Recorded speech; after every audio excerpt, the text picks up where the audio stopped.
Behaalotecha, when you kindle, is a very limited amount of time in the limelight in this week's parsha.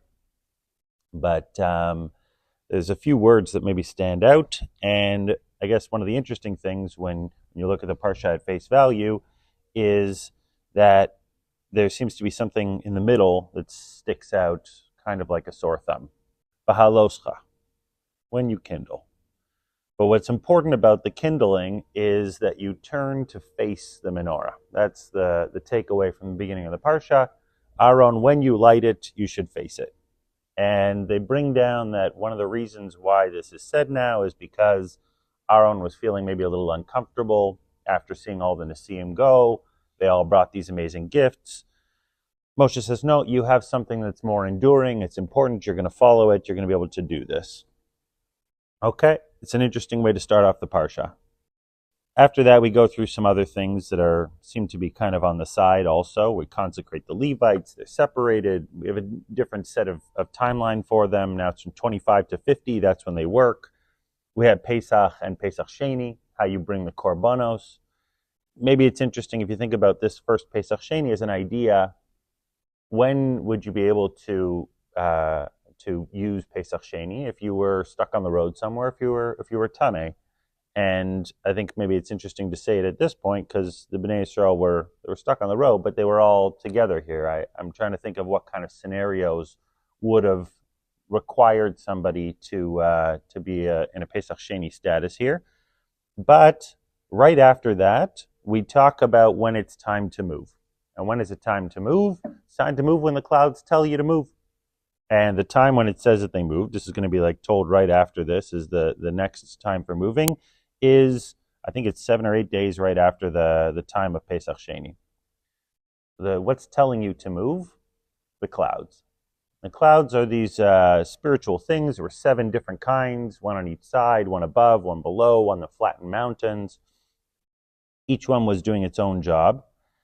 And paired with the story of the clouds is the story of the trumpets, and I think that that's the first guidance in this week's parsha about really what the parsha is telling us, which is about the idea of integration. We maybe are going to see all kinds of divine things. We're going to go through spiritual modes. We're going to feel inspired. We're going to light menorahs. We're going to do our own halotchas. We're going to fill ourselves up with some kind of light. And then at the same time, we're going to have to take the smoke, the clouds, the ananim, these kinds of things. We're going to have to make our own chatzotzrot. We're going to have to make our own trumpets. We're going to have to, literally, the way that it says in the parsha, we're going to have to beat them and to create them. We may have to beat them to make ourselves truly be able to adopt what it is that we're talking about. And the first half of the parsha ends with Moshe inviting Chovav, or Yitro as it's called, to join the camp in the journey. And I think if you look at this first half of the parsha, it again kind of really inspires us to think about this idea of integration of inspiration, but also has a bunch of echoes from things we talked about in the past. We talked about the menorah before, we've talked about Pesach before, we've talked about Yitro before. Each one of them is coming now maybe as a reminder for how integration is supposed to go and to help us understand the second half of the parsha.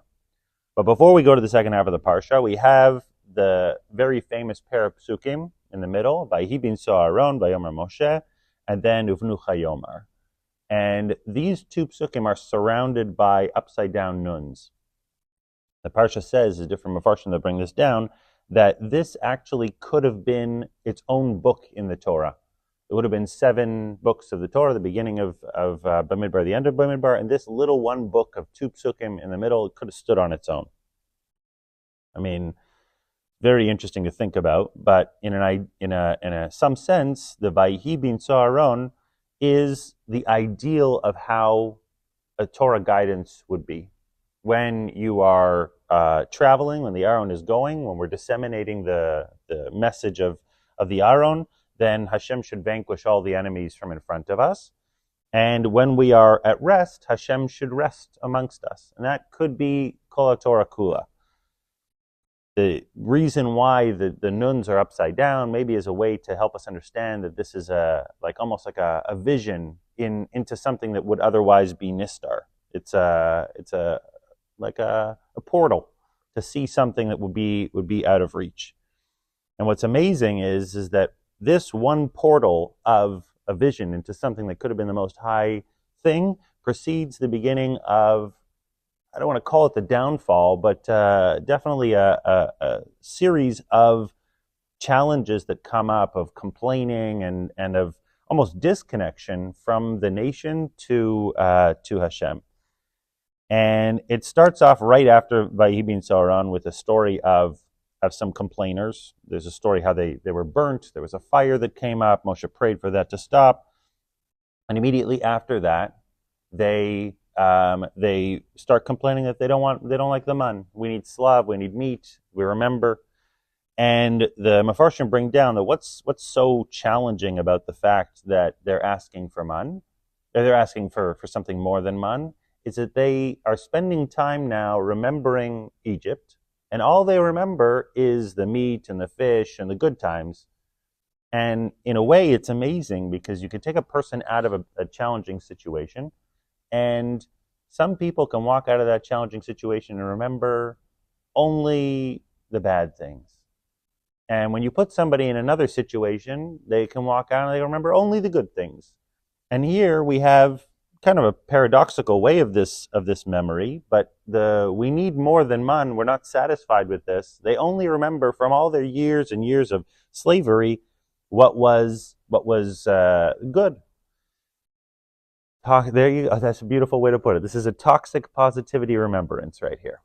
And so the Mefarshim bring down that there's some of the ways that they're doing this remembering is that all they can recall is the parts of themselves that were engaged with fulfilling their physicality, ways where they were finding the sole purpose of finding something good at the end of the day was the little indulgences that they had between the hard work.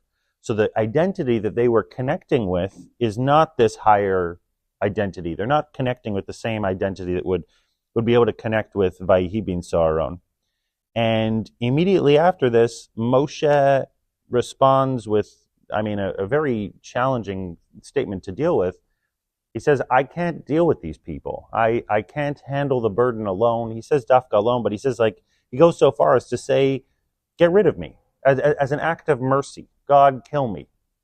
And I think that part of the way that you can understand this is that when you see what he sees, which is that these people have seen all the miracles in the world and they're not growing, he sees that they aren't beating their chatzotrot. They're not being able to take the clouds and the miracles that they see around them and integrate them into themselves.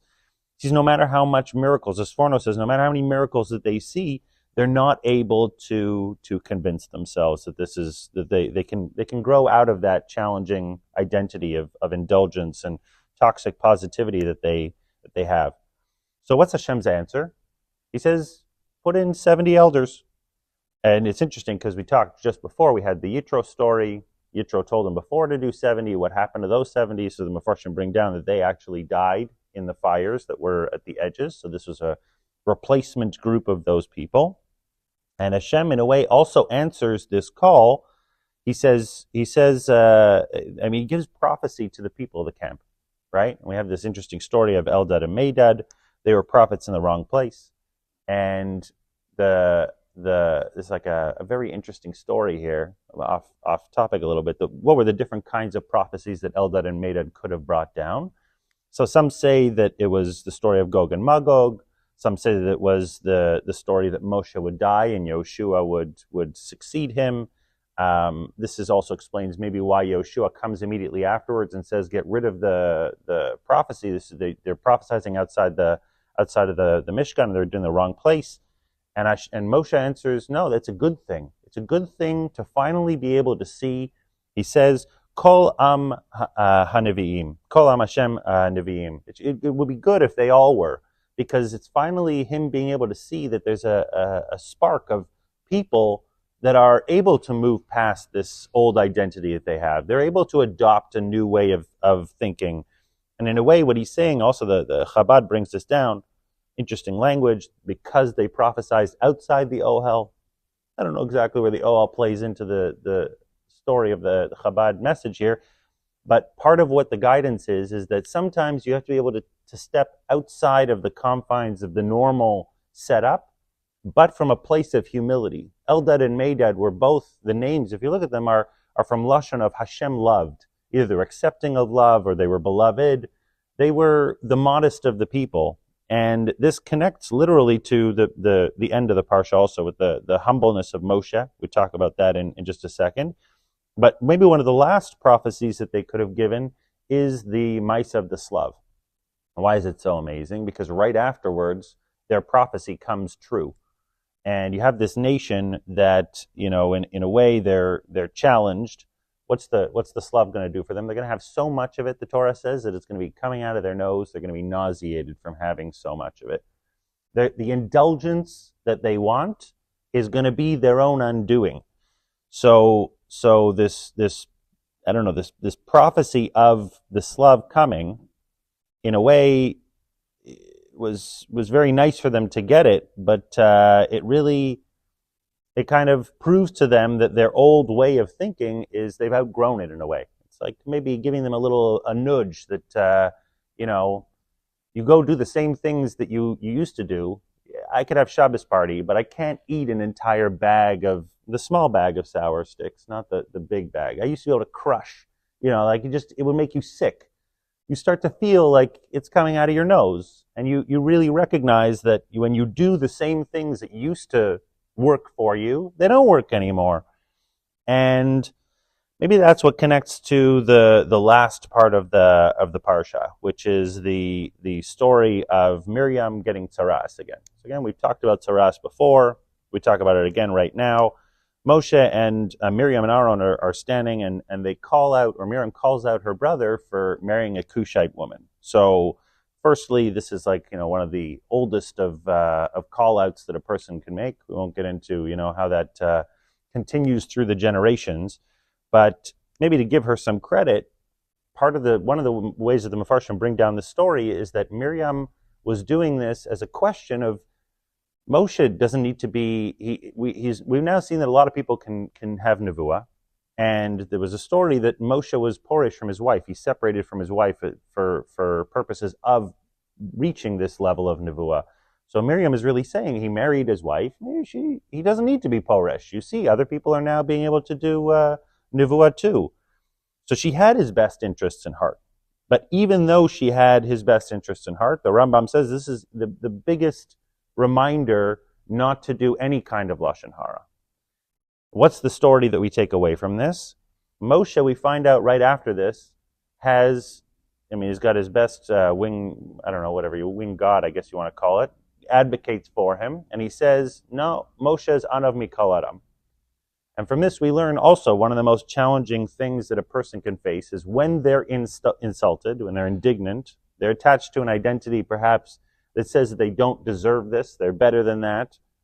Maybe it's also the childhood identity of being bullied or something like that.